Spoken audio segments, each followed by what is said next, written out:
Arabi kurda Hevredik'in düşman Beytül Makdis toprakları insanlığın düşmanı, Allah'ın lanetlediği Siyonistlerin necis ayaklarından temizlenmeyi beklemektedir. İnsanlığın tevhid ve adalet mücadelesinin önemli duraklarından olan Mescid-i Aksa, tarihte hiç olmadığı kadar esaret altındadır.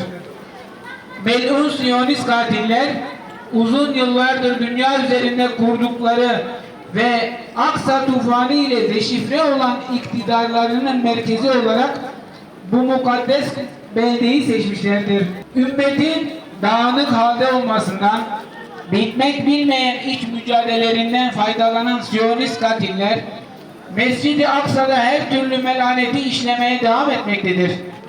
Ulusal ve milli çıkarlarının peşine düşmüş ümmetin şerefini ise başta Gazze'li mücahitler olmak üzere Filistinli kardeşlerimiz canlarıyla, kanlarıyla kurtarmaya devam etmektedir. Oysa ki Nebilerin mabedi, müminlerin haremi ve ilk kıblesi olan Kudüs sadece Filistin'deki Müslümanların kutsalı değildir.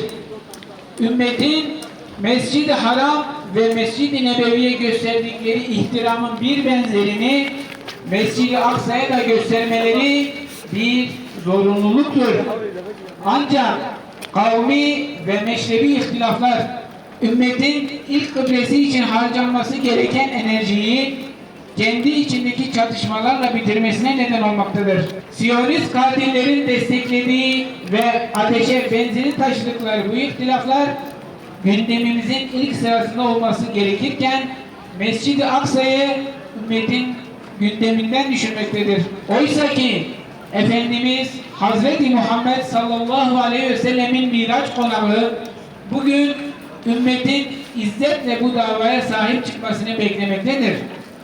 Bu akidevi ve tarihi sorumluluk bizi beklemektedir. Mescid-i Aksa uğruna 3 yıldır soykırımın her türlüsüne maruz kalan Gazze halkı bu sorumlulukta yalnız bırakılamaz. En az Filistin halkı ve Gazze'liler kadar Mescid-i Aksa'ya sahip çıkmak hepimizin görevi, Müslüman olmamızın gereğidir. Bu nedenle Recep ayının son haftası olarak ilan edilen Kudüs haftası münasebetiyle ümmetin tüm bileşenlerinin bütün ihtilafları bir kenara bırakarak vahşi Siyonist katillerin necis ayakları altında kalan Mescid-i Aksa'yı kurtarmak için mücadele yöntemleri üzerine düşünmeleri ve harekete geçmeleri elzemdir. Mescid-i Aksa özgürse dünya özgürdür şiarıyla düşünmeli, mazlum Gazze halkı ve Filistinlerin yalnız bırakılmasına son vermeliyiz. Dirilişin ve direnişin merkezi Mescid-i Aksa için ayağa kalkmamız hepimizin üzerinde bir sorumluluktur. 3 yıldır devam eden soykırımın ateşkes aldatmacası ile bittiği algısı oluşturulmuştur.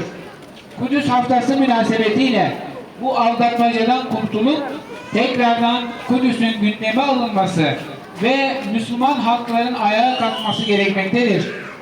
Çünkü Filistin halkı için soykırım hala devam etmektedir. Mübarek Recep ayının son haftasını Kudüs haftası olarak idrak etmemiz vesilesiyle her alanda bir Mescid-i Aksa ve Kudüs seferberliğine ihtiyaç bulunmaktadır. Maddi ve manevi bir seferberlik, Mescid-i Aksa'ya karşı sorumluluklarımızın bir kısmının telafisi için zarurettir. Bu vesileyle Dünya Kudüs haftamızı kutluyor. İlk kıblemizde ümmetin tüm renklerinin özgürce namaz kıldığı ve Evangelik Siyon ittifakının yenildiği bir dünyanın kapılarını açmasına vesile olmasını Rabbimizden niyaz ediyoruz. Müslüman uyuma, Aksa'ya sahip çık. Müslüman uyuma, Aksa'ya sahip çık. Müslüman uyuma, Aksa'ya sahip çık.